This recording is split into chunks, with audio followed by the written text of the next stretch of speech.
नमस्कार शेतकरी मित्रांनो, फक्त दोन शब्द आपल्या बळीराजासाठी. आपण जर शेतकरी असाल तर हा व्हिडिओ खास तुमच्यासाठीच आहे. तुम्ही विचार केलाय का? आपला बळीराजा राब राब राबतो. तो दिवस रात्र एक करून कष्ट करतो. उन्हात पावसात थंडीतही न थकता शेतात घाम गाळतो. पूर्ण जगाला सांभाळण्याची ताकद ही आपल्या मित्रात आहे.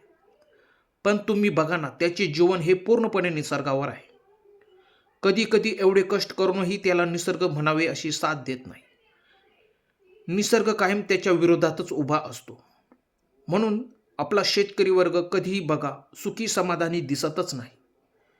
त्यानंतर दुसरे खूप महत्त्वाचे म्हणजे निसर्गाशी कसाबसा झुंजून पिके उभे करतो. परंतु पुढे येतो तो बाजारभाव. एवढे करूनही त्याला त्याच्या मोबदल्यात असा बाजारभाव मिळत नाही. एवढे करूनही अशीच निराशाजनक परिस्थिती. मग तुम्हीच सांगा, जगायचे तर कसे जगायचे आमच्या बळीराजाने? कधी कधी तर अशी परिस्थिती येते की आपला राजा टोकाचे पाऊल घेताना दिसतो. तुम्हीच सांगा, याला कशा प्रकारे आळा घालता येईल?